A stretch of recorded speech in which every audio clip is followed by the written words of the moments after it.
A tua graça nos faz dançar, com toda força celebrar. Dançaremos gratos por teu amor. A tua glória nos faz cantar, por toda a terra te exaltar. Cantaremos glórias a ti, Senhor. E é o transbordar, o nos perdoar, o te conhecer. Não podemos nos calar, e seremos a geração que dança por causa da tua misericórdia, ó Deus. Tua misericórdia, ó Deus.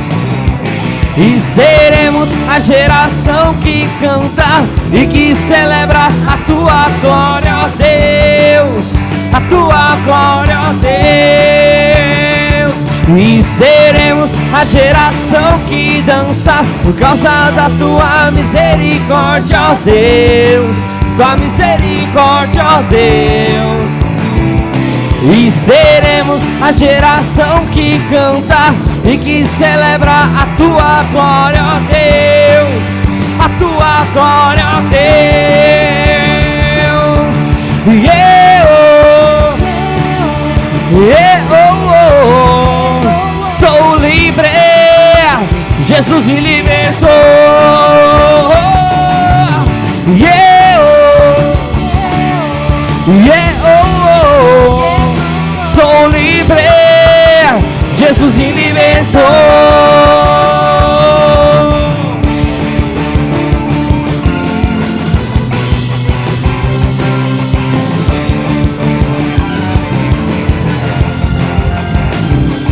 E seremos a geração que dança por causa da tua misericórdia, ó Deus. Tua misericórdia, ó Deus. E seremos a geração que canta e que celebra a tua glória, ó Deus. A tua glória, ó Deus.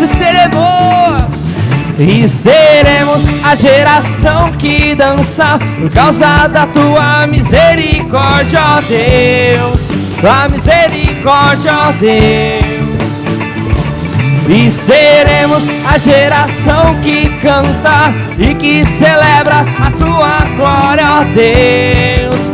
A tua glória, ó Deus. Aleluia! Glória a Deus.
Amém. Pode se sentar.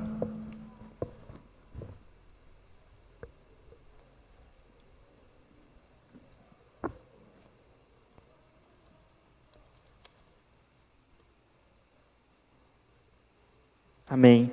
Tem alguém que fez aniversário durante essa semana, de casamento? Amém. A Betinha. Aniversário de casamento, amém? Quem mais? Amém. A irmã lá no fundo. Amém. Vamos estender nossas mãos para elas. Senhor Deus, muito obrigado, Pai, por muitos anos de vidas que o Senhor vai acrescentar na vida de cada um, Pai, de aniversário, de casamento, Deus, em nome de Jesus, Pai, que o Senhor possa estar se estabelecendo na vida delas, Pai, cada vez mais e mais a Tua presença, Deus, que elas possam crescer cada vez mais em Ti, que elas venham fluir cada vez mais e mais no Senhor. Em nome do Senhor Jesus, amém. Amém?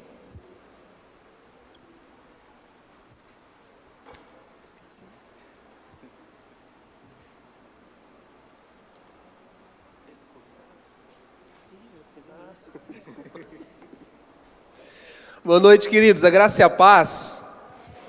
Amém? Glória a Deus. A irmã Tânia está conosco. Chega aqui, minha querida. A irmã Tânia vai dar um aviso muito importante para as mamães, para os papais e para as criancinhas. Amém?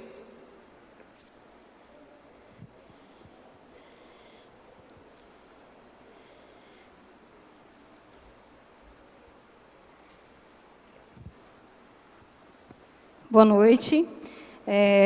Hoje eu gostaria de convidar vocês que nós vamos ter o nosso GR Kids, né? Perdão, a GR Kids vai estar fazendo o nosso drive-thru com as crianças no dia 11 de outubro, no período da manhã. A gente ainda não acertou certinho o horário, né, pastor? Mas a gente vai estar passando essa semana o horário, tá?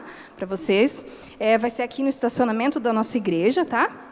Quem tiver carro, pode estar vindo de carro, moto, bicicleta, ou até mesmo a pé. O importante é que as crianças venham e participem. Nós teremos uma brincadeira que eles farão de dentro do veículo mesmo, tá? Para segurança, com essa pandemia que a gente está vivendo, né? Então, a gente pensa também no bem-estar das crianças, né? Então, eles vão estar fazendo de dentro do veículo. Depois, nós vamos estar orando pelas crianças, né? E eles depois vão receber uma lembrancinha, tá? Para o Dia das Crianças.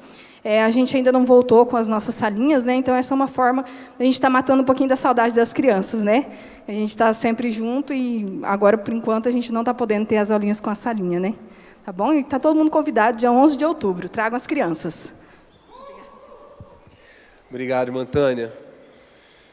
A gente estava conversando, eu e a pastora, né? Nós queríamos muito já voltar com as salinhas, né? Eu creio que as crianças estão sentindo falta, né? Os pais também.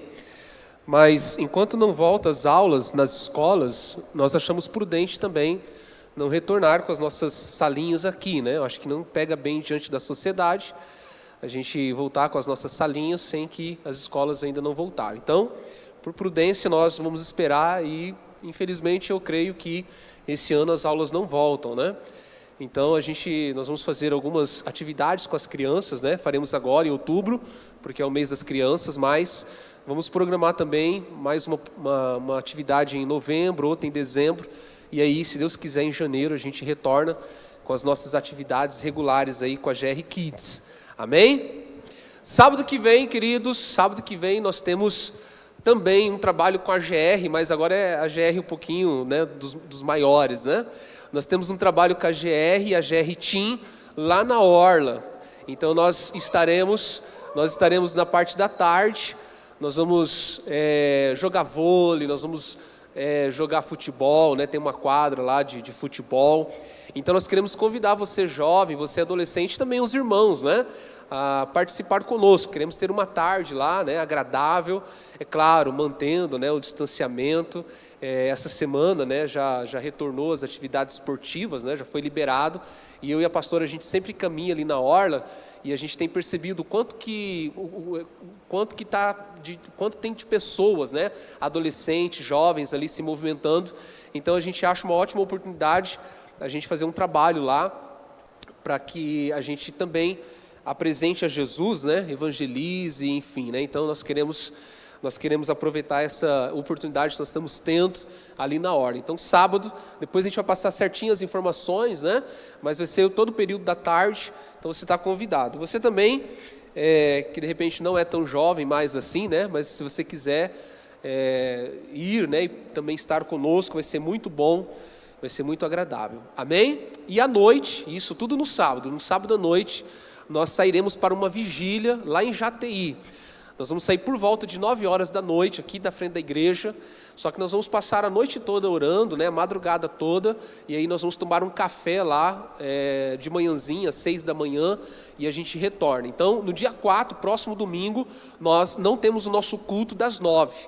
Nós teremos apenas esse culto das 18, porque nós estaremos na vigília e nós vamos estar retornando no período da manhã. Amém? Então você está convidado também a participar conosco. A vigília vai ser no Sítio Escola, lá de Jataí. Então é um lugar bem gostoso. Você que tem criança, você que tem filho pequeno, você pode levar sem problema, que lá tem lugar para você preparar, né, um papá, preparar a mamadeira, enfim, você pode levar também um colchãozinho para ele descansar. Então dá sim para levar as crianças, né? Não tem nenhum problema em relação a isso. Nós vamos sair daqui da igreja provavelmente às 9 horas da manhã, e nós vamos passar a noite toda, né, a madrugada toda. Se você precisar vir embora um pouquinho mais cedo, não tem problema, você pode retornar. Amém? Próximo sábado, do dia 3 para o dia 4, nós temos essa vigília. Lembrando também, queridos, que a gente tem os cultos, né, na terça-feira, toda terça-feira, culto top, e também nas quartas, o nosso culto lá no Jardim Oliveira. Tem sido uma bênção. Participe aí das programações, das células também, né? As células estão retornando presencialmente, tem sido uma bênção.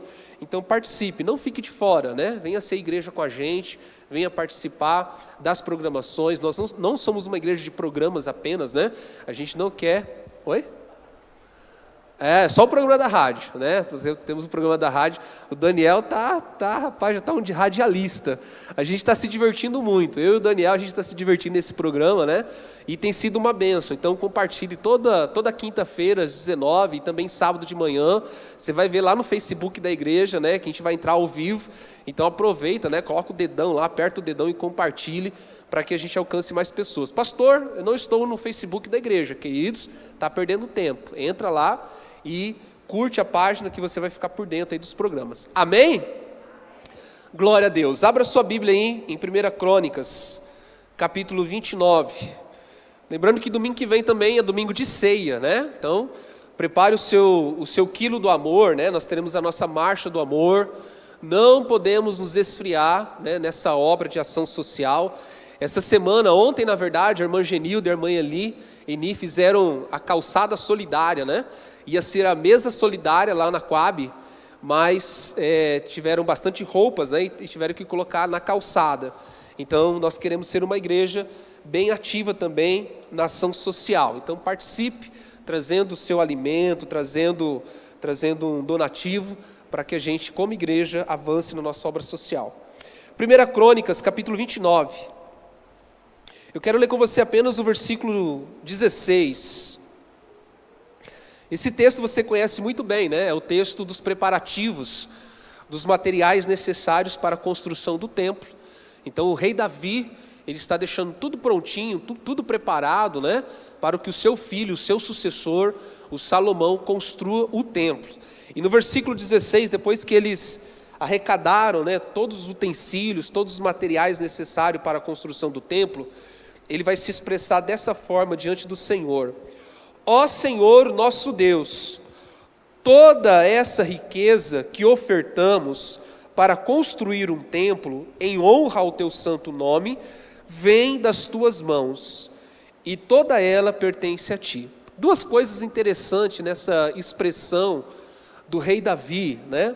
A primeira delas é que toda a oferta, que toda a contribuição, tudo que a gente doa, tudo que a gente contribui, é para a honra do nome do Senhor Jesus. É para glorificar o nome do Senhor Jesus. Ele está dizendo aqui, ó, tudo que nós ofertamos, todas essas riquezas que nós ofertamos para a construção do templo, tudo isso é para a honra do teu nome. Então toda vez, queridos, que você e eu, a gente vem aqui para ofertar alguma coisa, seja o seu dízimo, a sua oferta, 1 quilo de alimento, uma peça de roupa, enfim, o seu tempo na obra do Senhor, toda a contribuição que você faz é para honrar o nome de Deus, é para que o nome do Senhor seja glorificado. Amém? Então toda vez que você está contribuindo, você precisa ter isso muito claro no seu coração. Eu estou contribuindo porque eu quero honrar o meu Deus. Eu estou contribuindo porque eu quero glorificar o nome do meu Deus. Essa é a primeira coisa. A segunda coisa também que a gente percebe nessa declaração de Davi é que tudo que nós ofertamos, na verdade, vem das mãos do Senhor. Então tudo que a gente oferta é porque o Senhor colocou nas nossas mãos. Então se o Senhor colocou nas nossas mãos, nós estamos ofertando aquilo que é dele, aquilo que veio dele. Então a nossa oferta, ela é uma oferta assim, de ação de graça, ela é uma ação de generosidade, é uma expressão de amor, mas nós estamos dando aquilo que o Senhor nos deu primeiro, porque Ele é a fonte do nosso sustento. Todo recurso, toda a riqueza, todos os bens, tudo aquilo que o Senhor coloca na minha e na sua mão, vem dEle, é por causa dEle, é por causa da misericórdia dEle. E é interessante, queridos, que quanto mais generosos nós somos, quanto mais desenvolvemos esse coração de gratidão, mais o Senhor vai confiando. É por isso que a Bíblia diz assim que aquele que é fiel num pouco, Deus ele vai acrescentando muito. Por quê? Porque nós estamos sendo bons dispenseiros. Nós estamos administrando o recurso que não é nosso, mas é do Senhor, e Ele colocou nas nossas mãos. Pastor, mas sou eu que trabalho. Não é nem o anjo que vai lá trabalhar o mês todo, sou eu que estou trabalhando. Sim, queridos. Mas se você está trabalhando, é porque o Senhor está dando força para você. O Senhor está dando inteligência, vigor. De repente você conseguiu essa vaga que você tem hoje, por conta da sua formação, por conta da sua sabedoria, por conta das suas habilidades, e todas essas coisas vêm do Senhor, veio do Senhor. Então tudo vem dEle. Amém? Então nós ofertamos para honrar o nome dEle, e nós ofertamos porque nós entendemos que nós estamos apenas dando algo que Ele nos deu primeiro. Então se Ele nos deu primeiro, eu não preciso ser avarento, eu não preciso ser mesquinho, porque veio dEle. Então se veio dEle, fica mais fácil. Se eu tenho esse entendimento, fica mais fácil de eu contribuir. Amém? Agora lembrando sempre o que o apóstolo Paulo vai dizer: contribua de acordo com aquilo que você pode, de acordo com aquilo que você colocou no seu coração, de acordo com aquilo que você deseja fazer. Não faça além e nem aquém daquilo que você pode fazer nessa noite. Amém? Glória a Deus. Vamos ficar em pé. Aleluias. Tá linda a igreja hoje, hein? No culto de manhã tivemos também um número bom de pessoas, né? Os irmãos estão retornando para os cultos presenciais. Glória a Deus, isso é muito bom. Culto online, queridos, é uma bênção. Nós entendemos que é uma ferramenta que o Senhor nos deu para esse tempo. Na verdade, assim, né?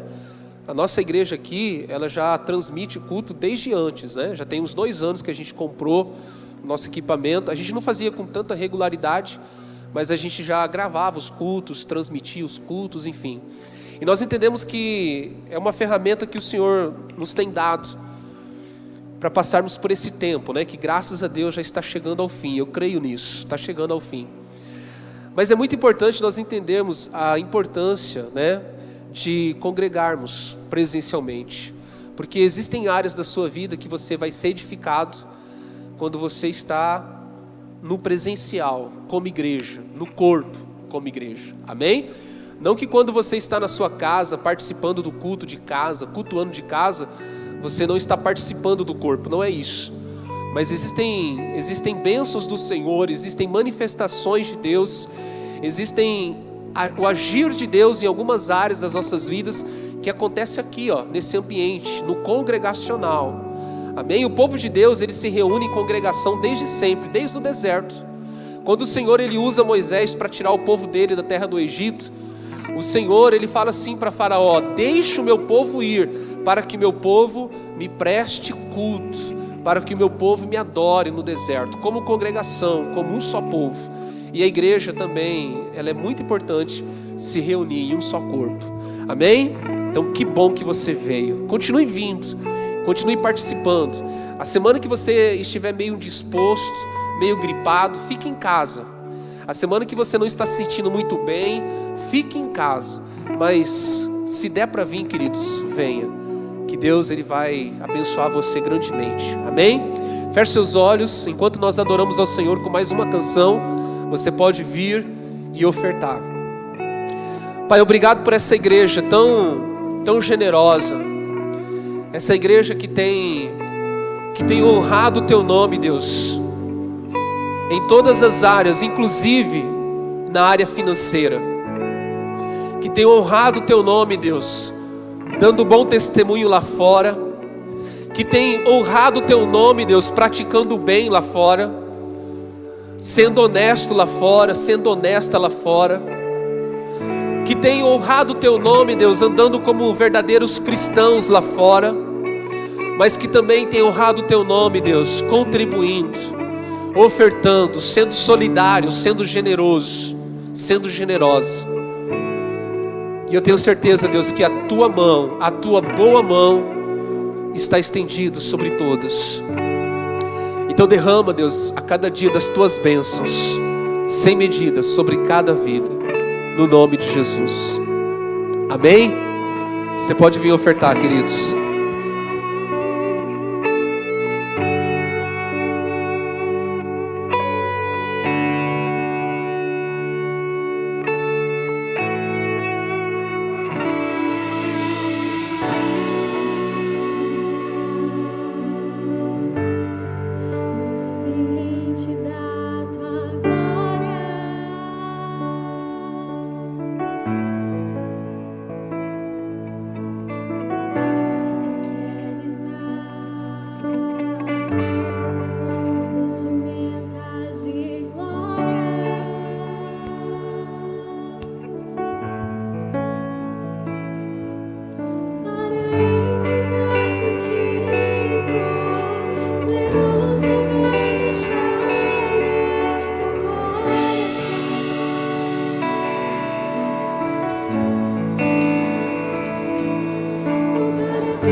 Aleluias.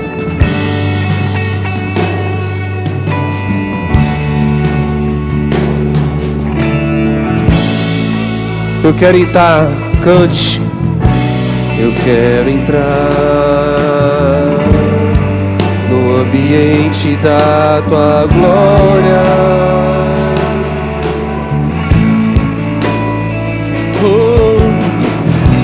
Eu quero estar com vestimentas, aleluias. Adore a Ele, adore a Ele. Onde eu encontrar contigo, ser outra vez achado em Teu coração. Voltar a ter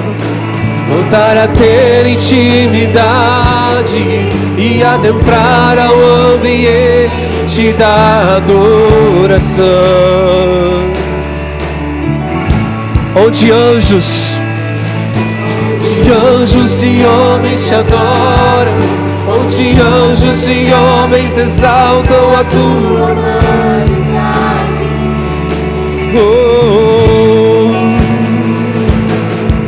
Onde anjos e homens te adoram, onde anjos e homens exaltam a Tua majestade. No ambiente de glória, no ambiente de glória. Anjos e homens, e a tua igreja exaltam no ambiente de glória, No ambiente de glória, anjos e homens exaltam o Rei da glória.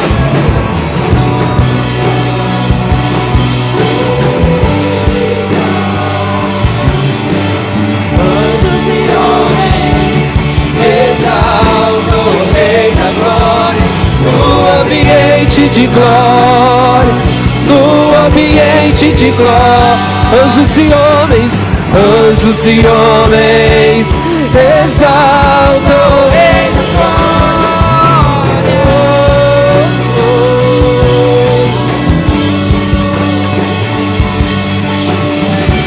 Exaltamos o teu nome, Senhor. Exaltamos o teu nome. Seja exaltado, seja glorificado, Rei dos Reis, Rei dos Reis. Adoramos a tua majestade. Aquele que era, Aquele que é e que há de vir. Aquele que era, aquele que é e que há de vir. Aquele que era, aquele que é, declare. Aquele que era, aquele que é e que há de vir. Jesus, aquele que era, aquele que é e que há de vir. Oh, no ambiente de glória, no ambiente de glória, no ambiente de glória. adoramos a Ele. Anjos e homens Exaltam o Rei da glória, no ambiente de glória, no ambiente de glória. Anjos e homens exaltam.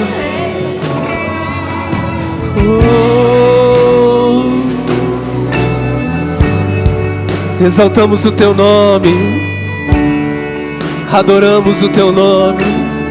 Declare aquele que era, aquele que é, sempre, sempre, sempre, do início ao fim, sempre, sempre Ele é o Rei dos Reis.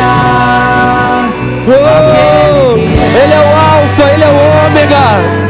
e que há de vir. Sou Jesus, aquele que era, aquele que é e que há de vir. Aquele que era, aquele que é e que há de vir. Oh, aquele que era, aquele que era, Aquele que é e que há de vir.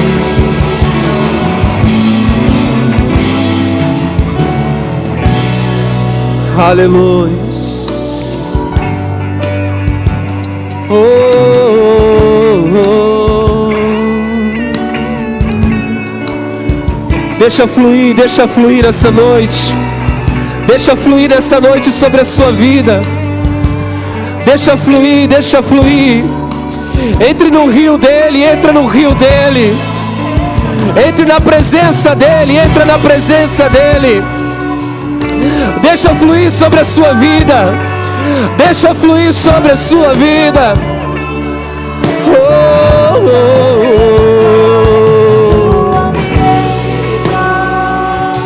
No ambiente de glória, anjos e homens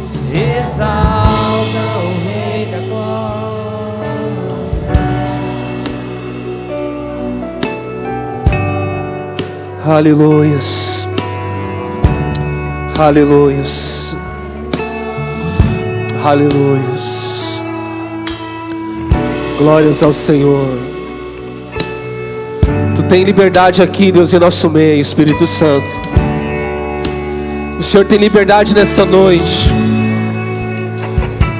O Senhor tem liberdade, Deus, para agir sobre nós. O Senhor tem liberdade, Deus, para operar curas, milagres. Para o Senhor libertar cativos, oprimidos. O Senhor tem liberdade, Deus. Espírito Santo, flua. Flua. Queremos estar no ambiente da Tua presença, da Tua glória. Fica à vontade no nosso meio. Fique à vontade, Senhor. Flua sobre as nossas vidas. No nome do Senhor. Aleluia. Glória a Deus. Aplauda Jesus. Aleluias. Glórias a Deus. Poder sentar, queridos. Abra sua palavra aí em Lucas capítulo 8. Lucas capítulo 8. Aleluias. Tu és bom, Jesus. Tu és bom, Jesus. Obrigado pela Tua presença.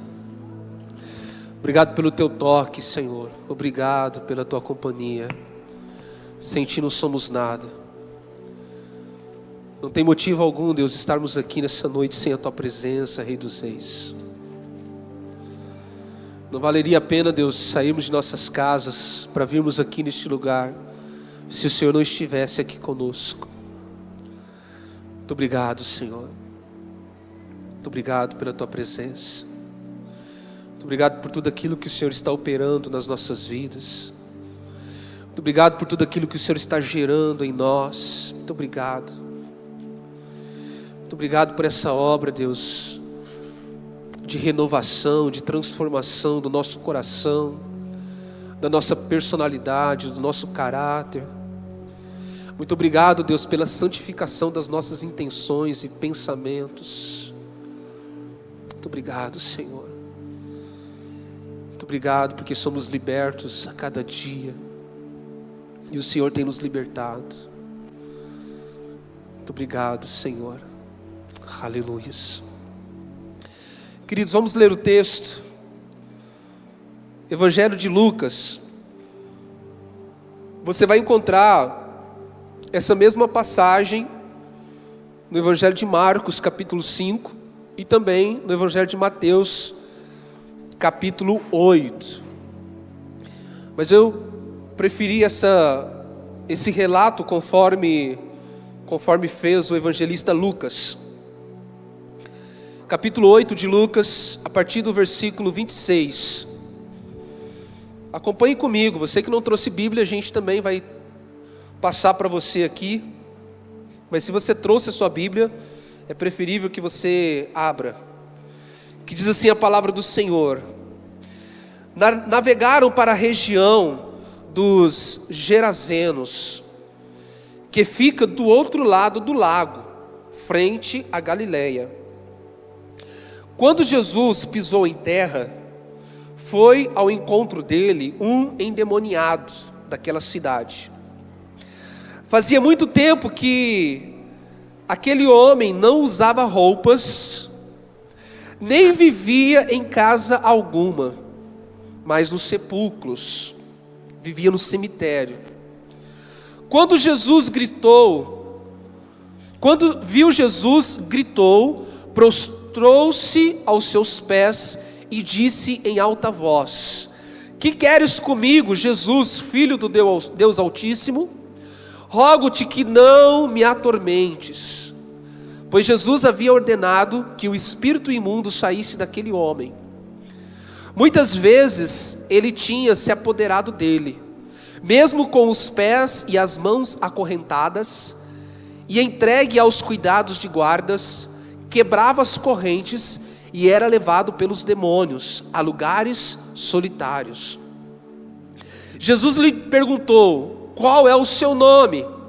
Legião, respondeu ele, porque muitos demônios haviam entrado nele, e imploravam-lhe que não os mandasse para o abismo. Uma grande manada de porcos estava pastando naquela colina. Os demônios imploraram a Jesus que lhes permitisse entrar neles. E Jesus lhes deu permissão. Saindo do homem, os demônios entraram nos porcos, e toda a manada atirou-se precipício abaixo em direção ao lago e se afogou. Vendo o que acontecera, os que cuidavam dos porcos fugiram e contaram esses fatos na cidade e nos campos. E o povo foi ver o que havia acontecido. Quando se aproximaram de Jesus, viram que o homem de quem havia saído os demônios estava sentado aos pés de Jesus, vestido e em perfeito juízo. E ficaram com medo. Os que tinham visto contaram ao povo como o endemoniado fora curado. Então todo o povo da região dos Gerazenos suplicou a Jesus que se retirasse, porque estavam dominados pelo medo. Ele entrou no barco e regressou.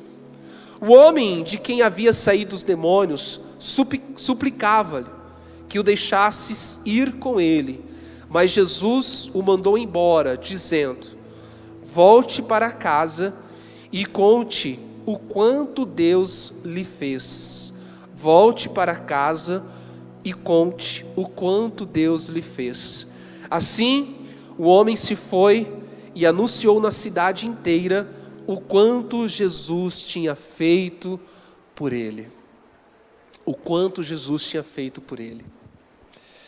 Queridos, nós estamos meditando todo domingo sobre alguns encontros que Jesus teve com pessoas, e a vida dessas pessoas foram transformadas, e essas pessoas ouviram do próprio Senhor Jesus a palavra do reino, a palavra de libertação, a palavra que traz cura. Então nós estamos passando aqui, já começamos alguns domingos atrás, e nós queremos completar então essa maratona de todos esses encontros que Jesus teve com pessoas. Mas eu disse que nós falaríamos especialmente sobre aqueles encontros aonde Jesus evangelizou. Só que me chamou muito a atenção esse encontro que ele teve com esse endemoniado, ou segundo na visão de Mateus, que eu acho que é a certa, 2 endemoniados. Na verdade, haviam 2 endemoniados, mesmo que Lucas e Marcos vai dizer que é um só, mas segundo os textos bíblicos e segundo a interpretação, na verdade haviam 2. Pastor, se havia 2, por que o Lucas e o Marcos vai falar de um só? Porque aquele que foi liberto, esse endemoniado, ele tem uma proeminência maior, ele tem um destaque maior por aquilo que ele fez, que foi voltar para a sua casa e contar aos seus familiares aquilo que Jesus fez por ele. É por isso que tanto Marcos como Lucas dá destaque apenas nesse um endemoniado, mas na verdade eram 2. E eu escolhi então falar sobre esse encontro de Jesus com esse endemoniado, porque eu vejo algumas coisas importantes que podem enriquecer essa maratona que nós estamos tendo aqui, extraindo dos encontros de Jesus ensinamentos para a minha vida e para a sua vida. Nós já falamos, por exemplo, da mulher samaritana, que Jesus, ele decidiu, teve uma intenção de ir até uma região chamada Samaria. E os samaritanos, você sabe, eles não se davam muito bem com os judeus, eram gentios, eram judeus misturados, e por isso que havia uma rixa entre eles. E esse texto, ele começa dizendo, que nós lemos hoje, que Jesus e os seus discípulos entraram no barco e foram para uma região. E essa região é a região de Gadara, ou como nós lemos aqui, é a região onde habitavam os Gerazenos. E Jesus, ele vai até essa região. E é importante a gente entender que assim como ele foi em Samaria, essa região era uma região mais hostil do que até Samaria. Por quê? Porque essa região, queridos, era uma região de não cristãos, de não judeus. Era uma região de um povo que não eram judeus. Então, lá em Gadara, havia um povo que não tinha nada a ver com os judeus, que não conheciam a Deus. Eles adoravam outros deuses, tinham outras práticas religiosas. Alguns estudiosos vão dizer até que esse povo, eles praticavam até necromancia, consulta aos mortos. Era um povo que tinha uma herança espiritual muito carregada, porque não conhecia Deus, adoravam outros deuses. Gadara fazia parte de um conjunto de cidades que a Bíblia vai chamar de Decápolis, 10 cidades, e Gadara era uma dessas cidades. E todas essas cidades eram cidades gregas. Então, o helenismo, as filosofias, o ocultismo, o espiritismo, todas essas práticas, esse povo era acostumado a praticar. E Jesus ele tem também essa intencionalidade de ir até essa região, que não tinha nada a ver com os judeus, embora era uma região que ficava na Galileia. Então a primeira coisa que eu quero falar para você, queridos, é que para Jesus não existe lugar impossível. Para Jesus, queridos, não existe um lugar assim melhor e nem pior. Jesus, ele vai aonde há uma necessidade dele. Jesus, ele foi até essa região de Gadara, porque era uma região que estava vivendo debaixo de uma opressão espiritual muito grande. Era uma região que estava sendo escravizada em todos os sentidos, porque essa região também vivia debaixo da opressão romana. Era uma região que também foi conquistada por Roma. E Jesus, ele tem essa intencionalidade de ir até essa região. Não é simplesmente ir até os gentios. Os samaritanos eram gentios, era um povo misturado. Mas Jesus, ele vai a um povo que nós podemos entender dentro da perspectiva do Novo Testamento, talvez o pior povo que existia. Era o ambiente, era a região mais hostil que existia, Gadara. Um lugar pesado para se ir, um lugar muito difícil, espiritualmente falando, mas culturalmente falando também. Os judeus, eles não eram bem-vindos ali, tanto é que depois eles expulsam Jesus de lá. Mas havia essa intenção no coração de Jesus de ir até essa região, e ele desce e ele navega com seus discípulos todo o mar da Galileia. Ele navega com seus discípulos todo o mar até chegar nessa região. Agora, interessante, eu quero abrir um parênteses. Se você ler alguns versículos antes, sabe o que aconteceu? Foi aquele momento em que Jesus e os seus discípulos passaram por aquela grande tempestade. Jesus, ele tem a intencionalidade. Então, tenta imaginar comigo. Jesus, ele chega para os discípulos e fala assim: gente, vamos lá, Pedro, Tiago, vamos lá, a gente vai descer para uma região hostil agora. Nós vamos entrar, para quem gosta, né, nós vamos entrar num ambiente de batalha espiritual. Vamos ali expulsar um demônio em Gadara. Vamos lá.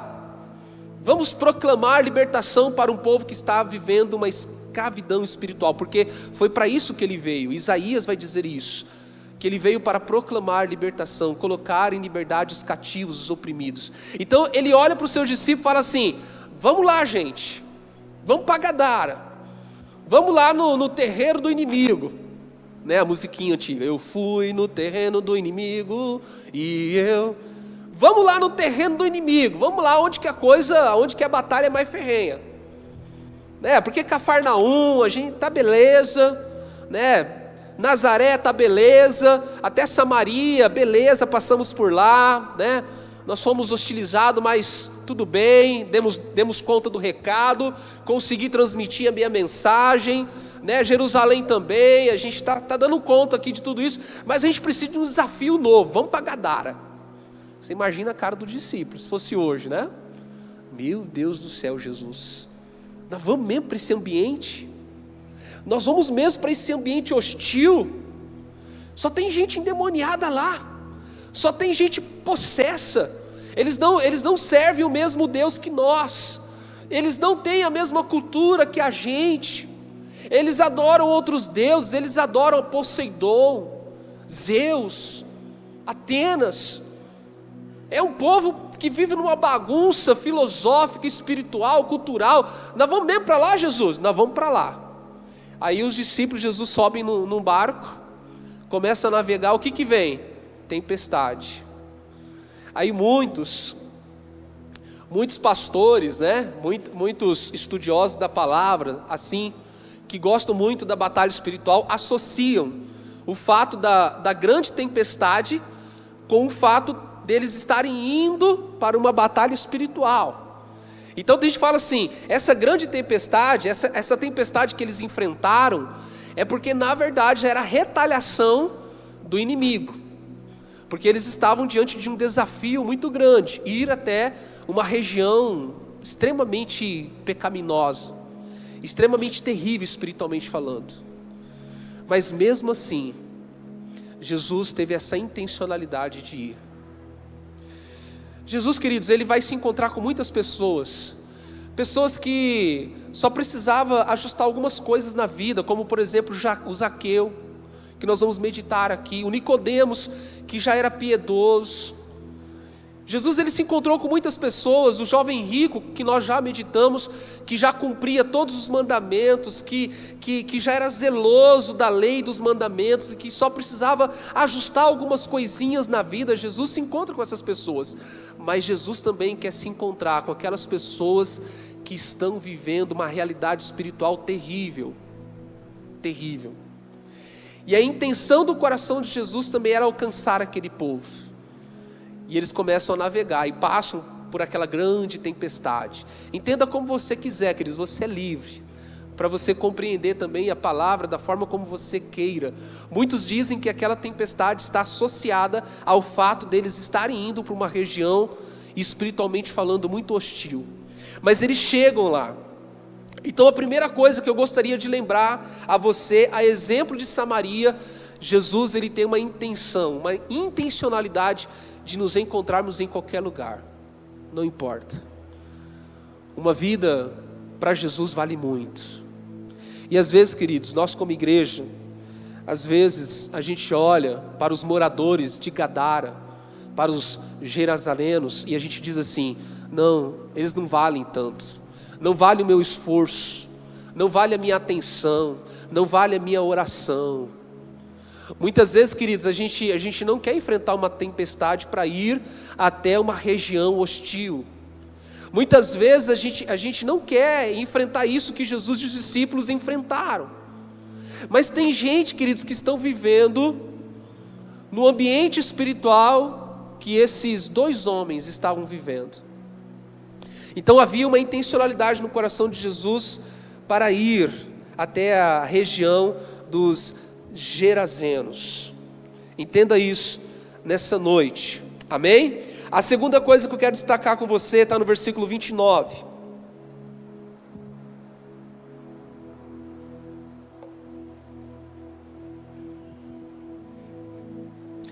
Lá no versículo 29 vai dizer que as pessoas amarravam esses dois homens endemoniados. Os demônios que habitavam nesses dois homens eram muito violentos, e eles tinham que ser amarrados, acorrentados. E guardas ficavam cuidando daqueles dois homens, mas eles eram tão violentos, os demônios que habitavam naqueles dois homens, eram tão violentos, que eles quebravam as correntes, quebravam as cordas, e iam embora. Sabe o que eu entendo aqui? Que muitas vezes, queridos, por falta de discernimento espiritual, presta bem atenção nisso. Por falta de discernimento espiritual, nós não sabemos lidar com algumas situações. Esse pessoal, os gadarenos, estavam lidando de forma errada com esses dois endemoniados, estavam amarrando eles, estavam acorrentando eles.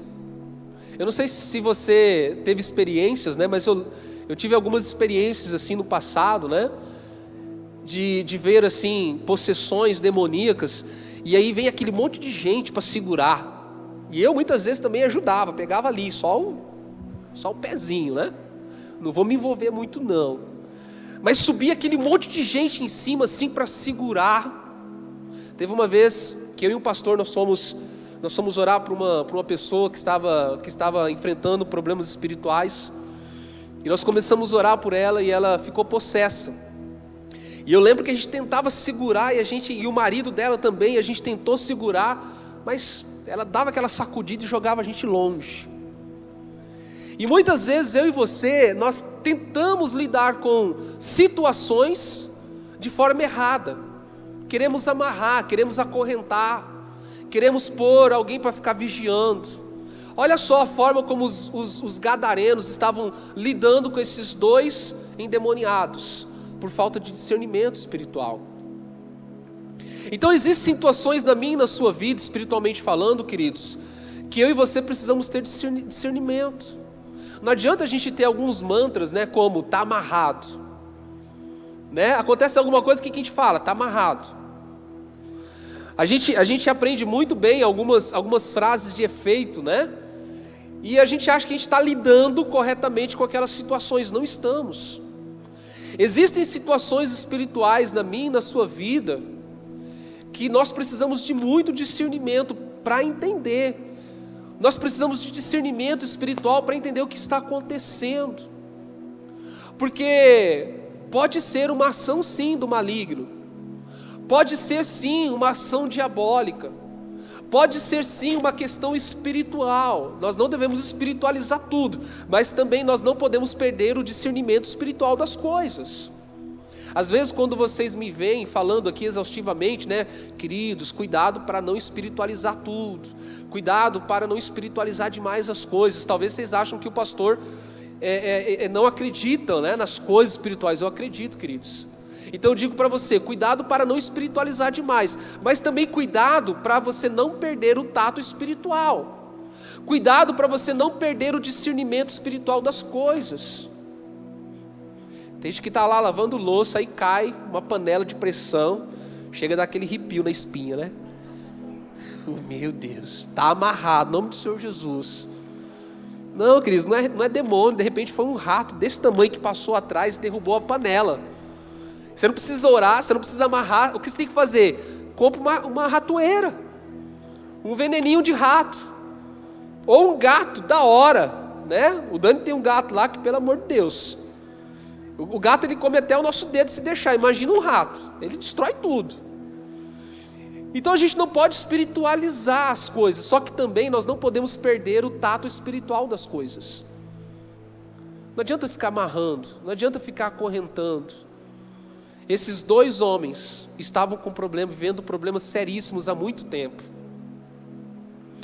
Nós lemos aí, queridos, eles viviam pelados. E eles moravam no cemitério. Se eles moravam no cemitério, você pode entender que eles comiam carne de defunto. Eles moravam nessa situação terrível, nesse ambiente terrível. Aí o povo de Gadara, por falta de discernimento, o que fazia com eles? Vamos amarrar. Às vezes um irmão está passando um problema espiritual que precisa de uma oração, precisa aplicar fé, e a gente, não, vamos dar um remédio, um calmante, vamos levar para o psiquiatra, precisa de tratamento. Às vezes precisa de tratamento, mas às vezes é uma questão espiritual, então vamos orar. Às vezes é uma questão fisiológica, é uma doença mesmo, e aí a gente só está orando, a gente está só repreendendo.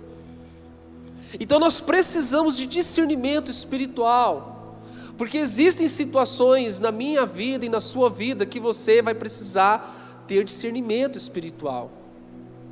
Para tudo, queridos. Para tudo, não é só nas questões relacionadas à fé. É em todas as áreas. Em todas as áreas. No comércio, nós temos muitos comerciantes aqui, né? Queridos, tenha a sua visão espiritual aberta. Tenha a visão espiritual aberta. Ou você acha que os demônios, queridos, eles não existem? É claro que eles existem. A Bíblia diz assim, queridos, que nós estamos cercados ao nosso derredor, existem hostes espirituais. Existem seres espirituais travando batalhas o tempo todo. Então, às vezes está acontecendo alguma situação que você precisa entrar no ambiente espiritual, que você precisa sair da sua atmosfera material, de pensamento, intelectual, e entender que aquilo que está acontecendo, de repente, na sua vida, na sua casa, na sua saúde, na sua empresa, no seu comércio, nos seus estudos, na sua faculdade, é muito mais do que uma questão material. Precisamos de discernimento espiritual. E isso que está acontecendo com esses 2 homens, eles passaram muito tempo sendo escravizados, porque faltavam pessoas de discernimento espiritual. Estavam tratando o problema dele de forma inadequada, estavam acorrentando, estavam amarrando. Aliás, o próprio nome Gadara, o nome desses endemoniados, porque eles moravam nessa região, sugere que eles eram expulsos, excluídos, possessos, imundos, maltrapilhos.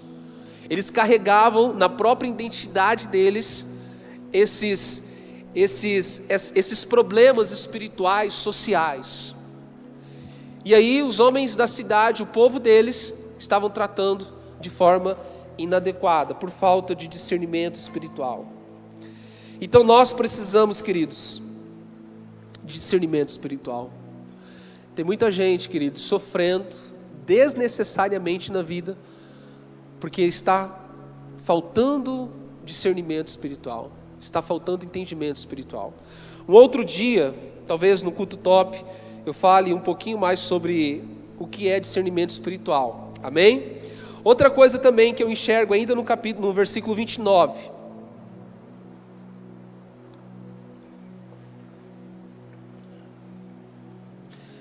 No versículo 29, se você ler aí, você vai ver que aquele homem, ele vivia acorrentado, as pessoas acorrentavam ele, amarravam, mas ele quebrava tudo, e os demônios, no versículo 29 vai dizer assim, que os demônios levavam esses homens para lugares solitários.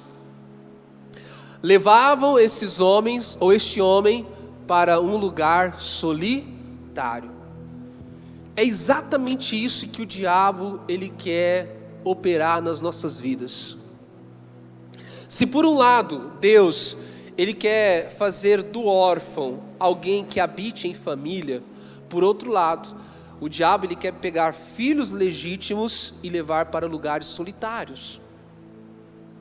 Se por um lado, Deus, ele quer incluir, ele quer buscar, ele quer resgatar aquele que está vivendo, vagueando pelo mundo, sem direção, sem destino, sem uma casa, sem uma identidade, sem uma família, sem um lugar, sem uma referência, sem raízes. Se por um lado Deus quer trazer essas pessoas para um lugar de comunhão, o diabo quer pegar aqueles que já estão em comunhão e levar para lugares solitários. Deus, ele é um Deus de comunhão, Deus é um Deus de gente. Tanto é que ele ia todos os dias conversar com Adão e Eva no jardim. Deus, ele gosta de estar no nosso meio. Deus, ele gosta... Pastor, mas será que hoje Deus quer que as igrejas sejam cheias de pessoas? Não é melhor o pouco com qualidade? Queridos, Deus, ele quer que as igrejas estejam cheias de gente, porque ele gosta da muvuca, ele gosta, sabe, da aglomeração. Por isso que o coronavírus não é de Deus. Deus ele gosta quando a família é numerosa, viu? Deus ele gosta de gente, ele gosta. Agora o diabo ele quer que você fique sozinho. O diabo ele quer te levar para lugares ermos, lugares de solidão. Queridos, estar sozinho é terrível. Estar sozinho, só você e os seus pensamentos, é para a morte. Porque a pior companhia de um homem é os pensamentos dele. Eu não consigo entender quando tem gente que fala assim: eu gosto de ficar sozinho, só eu e os meus pensamentos. Meu Deus do céu. Isso é terrível, isso é muito nocivo. É claro que a gente tem que ter momento de solitude, momento de reflexão, de autoanálise, isso é muito bom, ajuda. Mas o Senhor não te fez para ficar sozinho. Diga assim: o Senhor não me fez para ficar sozinho. A obra de Satanás, a obra dos demônios, o projeto do diabo é afastar você de todos, é deixar você só, porque a solidão, queridos, é uma das piores, se não é a pior coisa dessa terra. É ou não é? Só quem experimentou momentos de solidão sabe o que eu estou dizendo. É por isso que Jesus ele vai dizer em João capítulo 14: não vos deixarei só, vou enviar um Consolador, porque eu sei que se vocês ficarem sozinhos, vocês não aguentam. Então eu vou enviar o Espírito Santo para estar com vocês. É por isso que ele vai dizer assim: estarei convosco todos os dias, até a consumação do século. Porque Deus sabe que você não foi projetado para viver sozinho. Não foi. Não foi. Mas o diabo ele se opõe em tudo aquilo que é de Deus, tudo aquilo que é natureza de Deus, tudo aquilo que é vontade de Deus, tudo aquilo que é propósito de Deus para mim e a sua vida, o diabo ele vai se opor. Então ele não quer que você esteja num ambiente, por exemplo, como esse, de irmãos, de família espiritual. É por isso, queridos, que no fim do ano, quando as famílias se reúnem, tem que tomar cuidado, porque tem muitas brigas. Por que tem briga? Passa o ano inteiro sem se ver. No fim do ano, deveria ser aquele momento de comunhão, de relacionamento, de contar piada, né? Enfim, de fazer brincadeiras, mas não. Depois de algum tempo começam as brigas. Por que começa a briga? Porque o propósito do diabo é separar, é levar pessoas para a solidão, é levar pessoas para viverem excluídas, sozinhas. Mas Deus não te fez para isso. Você não é órfão, você é filho. E todo filho, queridos, tem irmãos, tem irmãs, tem pai, tem casa, tem família, tem igreja, tem uma célula. Oh, queridos, como que isso é muito bom, como que isso é muito gostoso. Isso faz toda a diferença nas nossas vidas. E esses dois homens, toda vez que o povo tentava ajudá-los de forma errada, por falta de discernimento espiritual, abarrava, acorrentava: vai ficar aqui, vai ficar no nosso meio, nós vamos dar um remedinho para você, nós vamos dar um banho, colocar uma roupa nova. O demônio pegava, arrebentava tudo e levava eles para lugares solitários. É exatamente isso que o diabo faz com muitas pessoas. Em quarto lugar, versículo 35, vamos ler comigo agora o versículo 35. Versículo 35 vai dizer assim: e o povo foi ver o que havia acontecido. Quando se aproximaram de Jesus, viram que o homem de quem havia saído os demônios. Esse Deus não é gente não, ele é exagerado demais. Saído os demônios, estava assentado aos pés de Jesus, vestido e em perfeito juízo. Sabe o que eu aprendo com isso, queridos? Eu aprendo que Jesus pode mudar qualquer pessoa. Qualquer pessoa. Jesus, ele tem o poder para mudar qualquer história. Você quer ver? Isso é uma coisa minha, tá?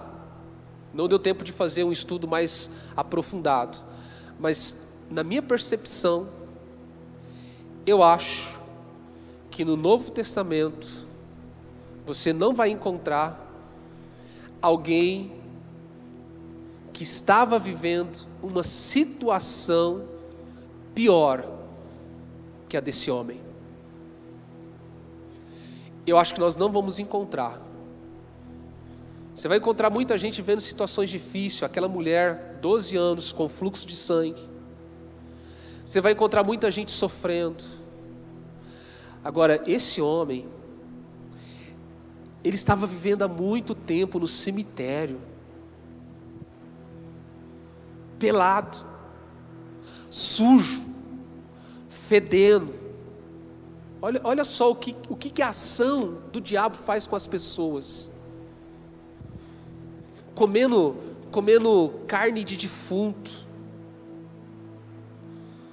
extremamente violento, agressivo. O diabo tornou esse homem em um verdadeiro bicho. Ele perdeu a socialização. Nós lemos aqui que depois que Jesus expulsa aqueles demônios, o juízo, as faculdades mentais e intelectuais daquele homem voltam para ele. Até isso ele tinha perdido. Que situação! Situação terrível. Você já viu algum endemoniado na vida? Mas nenhum se compara a esse. Nenhum se compara a esse. Então Jesus, ele não vai fazer um passeio em Gadara. Jesus, ele vai se encontrar com a pessoa, no meu ponto de vista, tá? Que mais necessitava dele.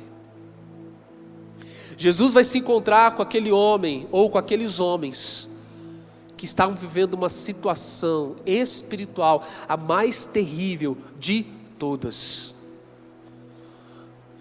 Nós estamos diante de um texto, de um relato, de um homem, de uma vida, que estava vivendo nas garras, literalmente, de Satanás. E quando Jesus vai lá e expulsa os demônios, porque eram legiões que estavam na vida daqueles homens, muitos demônios. Tanto é que o Mateus, ele vai dizer que aproximadamente 2.000 porcos caíram no precipício. Então provavelmente cada um deles levava no seu couro mais de 1.000 demônios. Uma legião de soldados romanos era exatamente 1.000 soldados. Então quando ele fala assim, o nosso nome é legião, ele está dizendo, tem mais de 1.000 de nós aqui dentro. Já pensou? 1.000 espíritos imundos dentro de um ser humano. E Jesus amou aquele homem do mesmo jeito que ama você. Na ótica de Jesus, você não era e você não é melhor do que aquele homem. Você tem igual valor, ele tinha igual valor que você. E Jesus vai então até essa região para operar talvez a obra de libertação mais significativa do Novo Testamento. Eu acho que não tinha ninguém no Novo Testamento vivendo uma situação mais absurda do que esses dois homens. E Jesus liberta. E agora, quando as pessoas encontram aqueles dois homens, eles já estavam vestidos, já tomaram banho, estavam aos pés de Jesus. Willy, seja bem-vindo, meu querido. Estava aos pés de Jesus, ouvindo Jesus. Oh, queridos, que coisa extraordinária. E às vezes a gente está com um probleminha na vida, não é verdade? A gente dá uma tropeçada, uma fraquejada, a gente fala assim, não tem mais jeito para mim. Queridos, se teve jeito para esse homem, imagina para você e para mim. Às vezes a gente olha e fala assim, não tem mais esperança para mim. Deus não acredita mais em mim. Deus não pode operar mais nada na minha vida. Oh, queridos, se Deus fez na vida desse homem, imagina a nossa vida. Nós potencializamos nossos problemas, mas quando a gente encontra esse homem vivendo nessa situação, a gente percebe que nossos problemas não são tão grandes assim. E se Deus foi capaz de transformar a vida daquele homem, imagine a nossa. Se Deus foi capaz de devolver a dignidade para aquele homem, imagina a nossa. Se Deus foi capaz de restaurar a vida daquele homem, imagina a sua, meu querido. Você não pode se envergonhar. Você não pode deixar a sua mente, nem o diabo acusar você. Eu não sou merecedor, e quem é? E quem é? Eu não sou justo, e quem é? Fala para mim, quem que é justo? Ninguém. Todos nós somos dependentes. É interessante, queridos, que a mesma dependência de Deus que aquele homem tinha, eu e você também temos.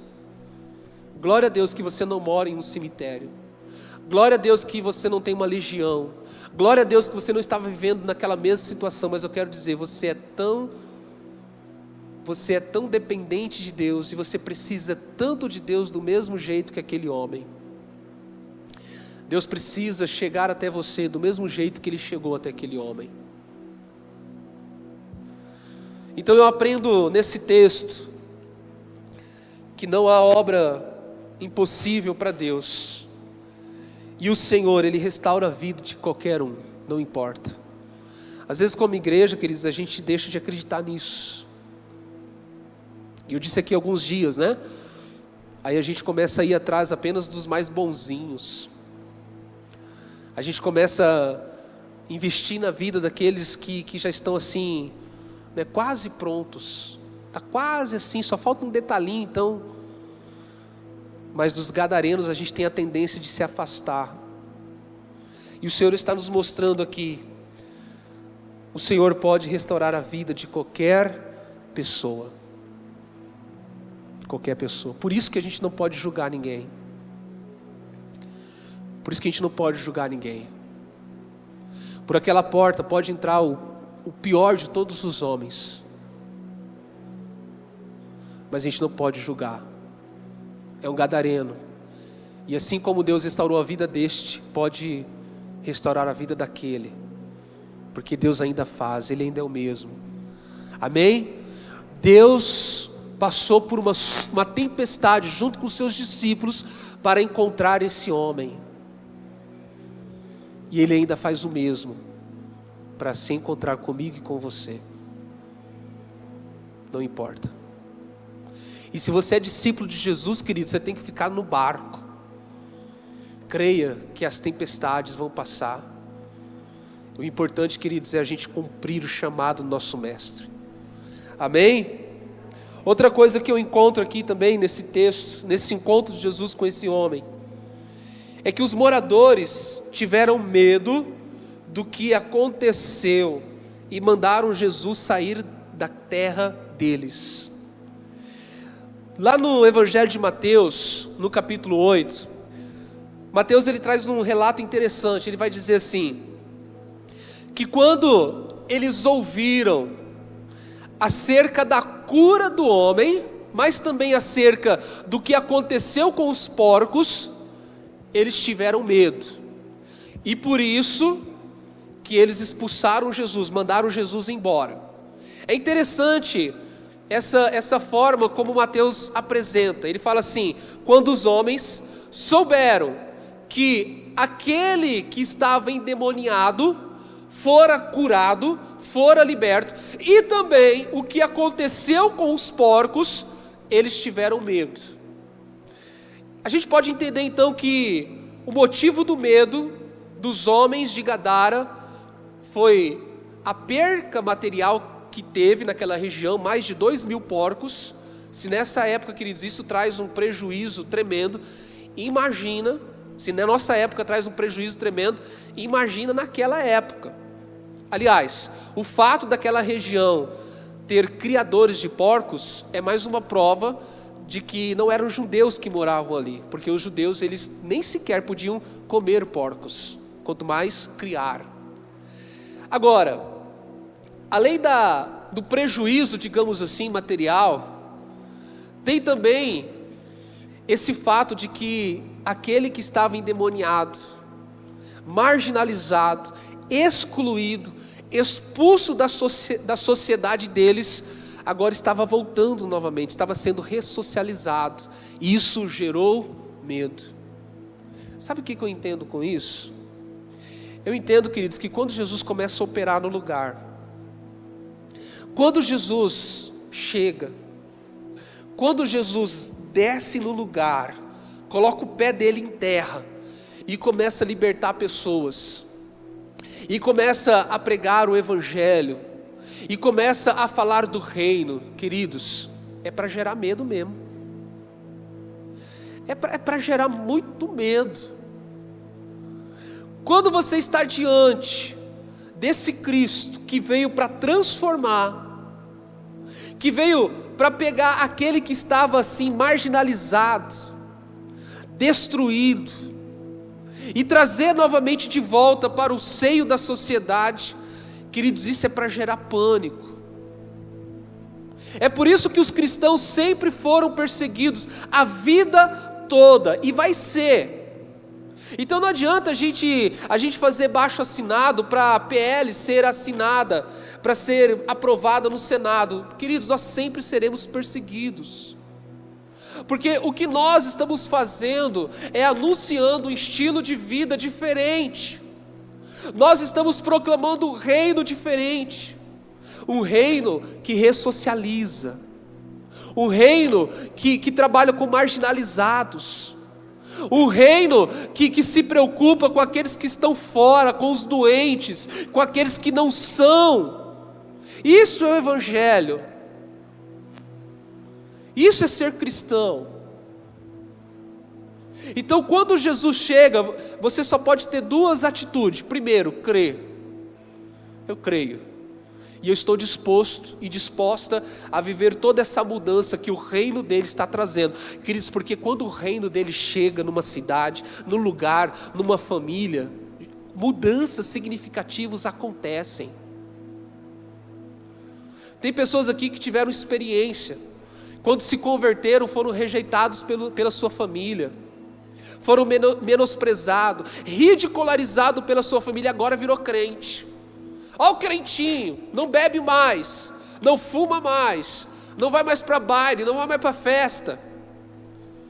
Não é assim que acontece?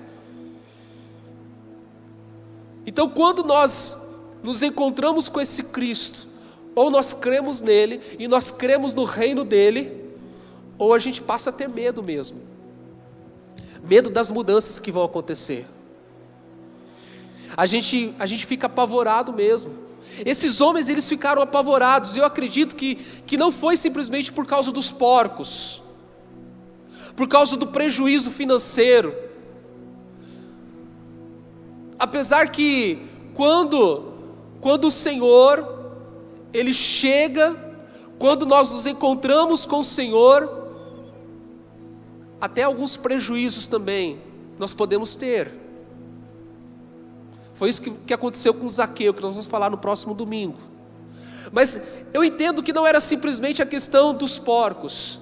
Na verdade, gente, aquele povo, eles tinham dificuldades de aceitar novamente aquele endemoniado.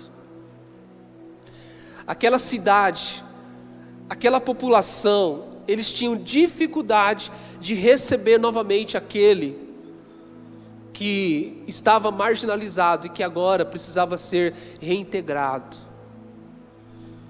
É isso que a obra salvadora de Jesus faz. E isso assusta muita gente. Assusta até os filhos. Aquela cidade, aquele povo, na verdade, não estavam prontos para Jesus. Não estavam. E eles ficaram assustados. Porque a cultura do reino chegou naquela cultura de podridão espiritual, de espiritismo, de feitiçaria, de necromancia. A cultura do reino, a cultura da luz chegou naquela cultura de trevas. E isso assustou. Gerou um apavoramento. E por isso que eles expulsam Jesus. E Jesus sai daquela região. Só que Jesus sai daquela região deixando a sementinha dele. Deixou a marca dele. Deixou a marca dele. É por isso que a gente tem que valorizar, queridos, os missionários que estão pelo mundo afora pregando o evangelho. Principalmente naqueles países onde o evangelho é proibido, onde o cristianismo é proibido. A gente tem que valorizar esses missionários que estão morrendo, porque eles estão deixando a sementinha dele. Sabe por que estão morrendo? Sabe por que estão matando os nossos missionários? Por medo. Estão apavorados, porque a cultura de Deus, queridos, quando chega no lugar, o reino de Deus, quando chega no lugar, apavora muita gente. Depois você lê lá no livro de Daniel, do profeta Daniel, uma visão que ele tem de uma grande estátua, de ouro, de prata, de bronze, uma estátua imponente, estava lá. De repente uma pedra cai, ninguém sabe de onde que ela veio, e aquela pedra cai em cima da estátua e vai esmagando ela. A pedra é o reino de Deus. A estátua representa o reino dos homens, os impérios. Você olha para aquela estátua, tudo está ali. Socialismo está ali, comunismo está ali, capitalismo está ali, tudo está ali. Marxismo, tudo está ali. São os impérios dos homens, filosofia está ali, tudo está ali. Quando o reino de Deus chega, queridos, tudo isso se espedaça. E isso apavora muita gente. Por isso que no Brasil a gente está vivendo um momento de apavoramento. As pessoas estão com medo. Estão com medo. Meu Deus, agora vai mudar. Vão querer implantar o sistema cristão. Estão tudo com medo, Cristo, tudo apavorado.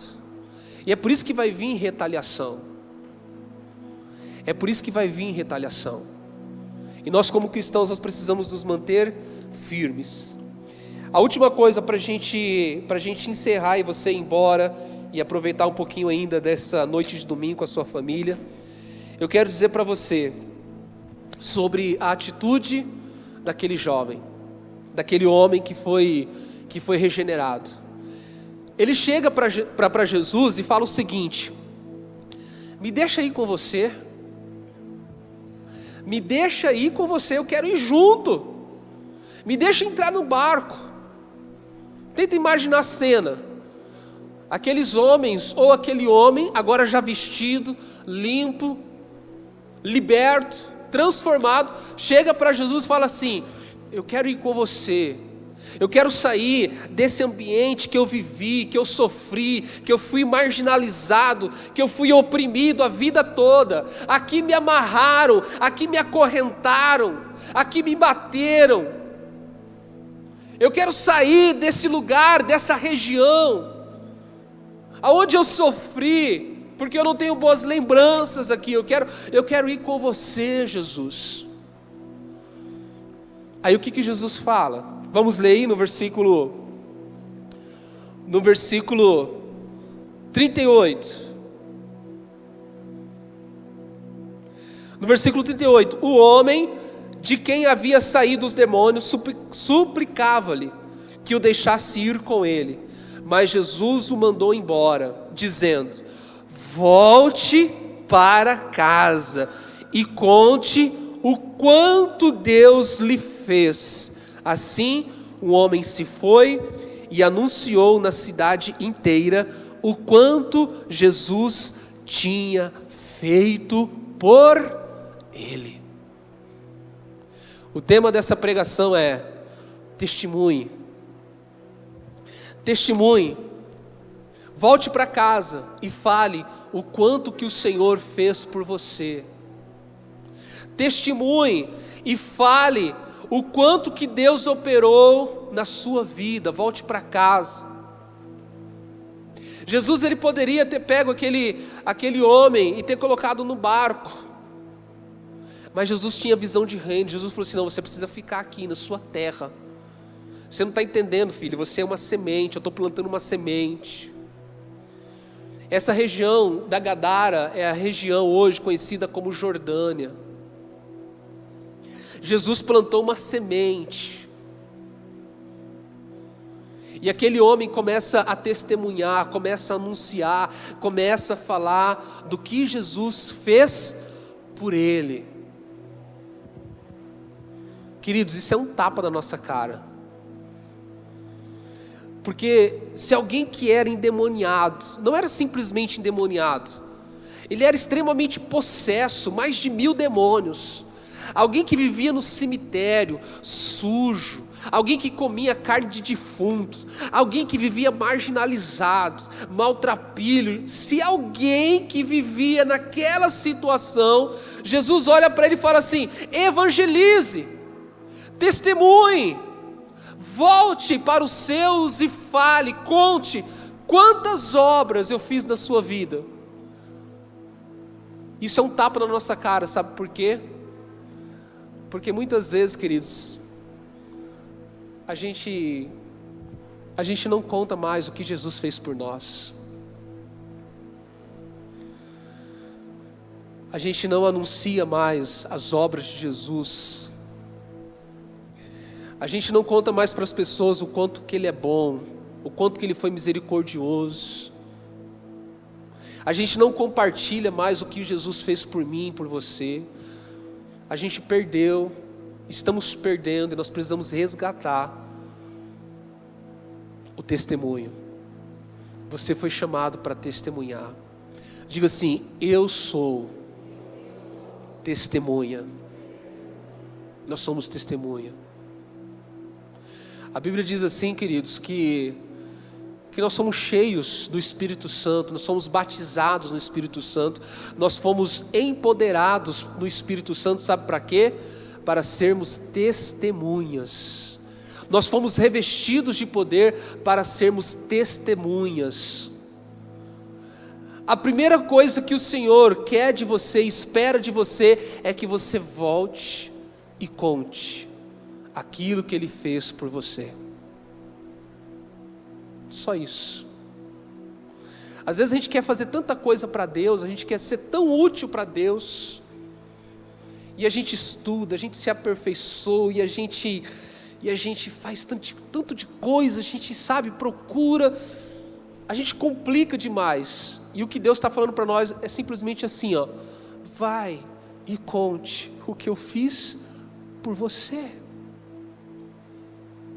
Volte para casa. Porque eu não quero salvar apenas você, eu quero salvar os da sua casa. Lembra o que Paulo disse para o carcereiro? Creia no Senhor Jesus e será salvo, tu e sua casa. Eu quero dizer uma coisa que talvez você ainda não ouviu, e talvez você vai ficar assustado com o que eu vou dizer. Mas todo mundo aqui é um missionário. Você é um missionário. Olhe para a pessoa que está com você e diz assim: você está com cara de missionário hoje. Você sabe por quê? Porque todos nós recebemos do Senhor Jesus essa ordem: volte para sua casa e conte o que eu fiz com você. Querido, você tinha tudo para dar errado. E se você deu certo, e se você está dando certo, é por causa da obra de Jesus na sua vida. Se tinha um cara que era para dar errado na vida, esse cara sou eu, como diria o rei Roberto Carlos. Se não for a misericórdia do Senhor, se não fosse a misericórdia do Senhor na minha vida e na sua vida. Quero dizer para você, queridos, volte para casa e testemunhe aquilo que o Senhor fez na sua vida. Você não precisa ganhar o mundo. Comece ganhando aqueles que estão próximos de você. Você não precisa influenciar uma cidade inteira. Comece influenciando aqueles que estão perto de você. Pais, comece influenciando seus filhos. Comece a contar das maravilhas, das obras que o Senhor fez na sua vida para o seu filho. Você não precisa ganhar o seu bairro inteiro. Ganhe o seu vizinho, a sua vizinhança. Conte aquilo, é só contar. É só contar. É só falar. Só falar do amor de Deus. Você pode ficar em pé?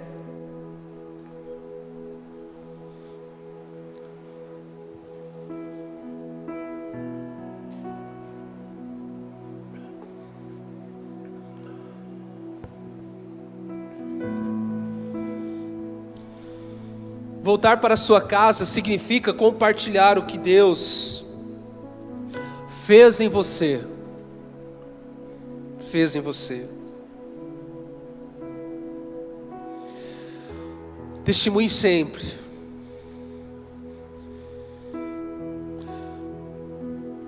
Você pode não perceber, mas o tempo todo Deus coloca pessoas diante de você para que você fale, para que você testemunhe, para que você conte sobre esse Deus maravilhoso.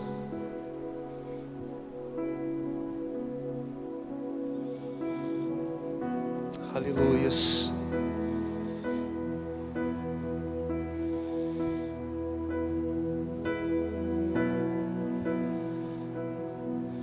Feche seus olhos, comece a orar.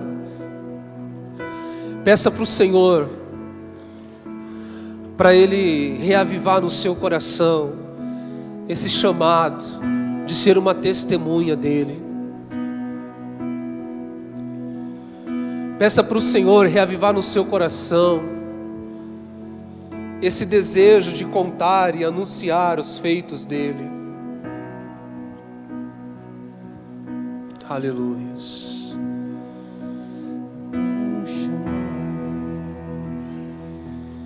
Jamais vou me calar, tenho um chamado.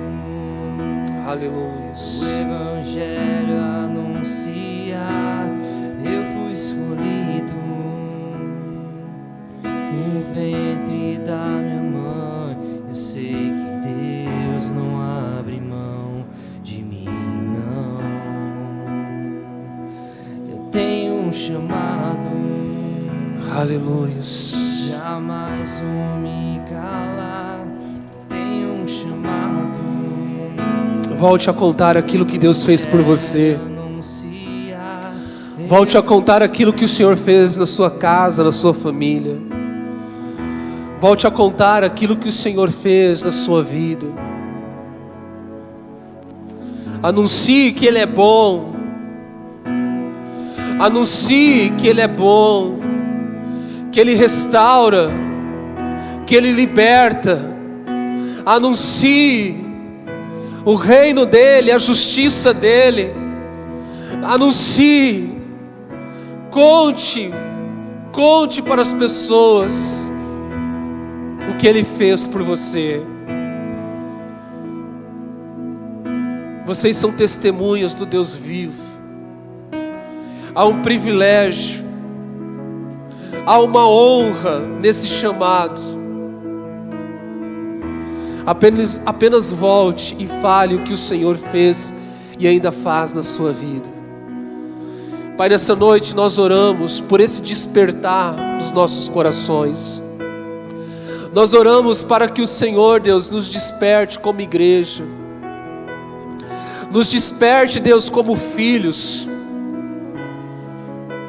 Para que possamos ouvir o Teu chamado uma vez mais, nos dizendo: volte e testemunhe, conte o que eu fiz por você, conte. Que possamos ouvir, Deus, esse Seu chamado e obedecer, porque há muitos que ainda estão vivendo uma vida, Senhor, de escravidão espiritual, uma vida que precisa de libertação, e só o Senhor pode libertar. E nós somos a sua igreja, nós somos os seus filhos, o seu povo escolhido para anunciar as boas novas, no nome de Jesus. Amém? Glória a Deus. Que Deus abençoe grandemente a sua vida, queridos. Terça-feira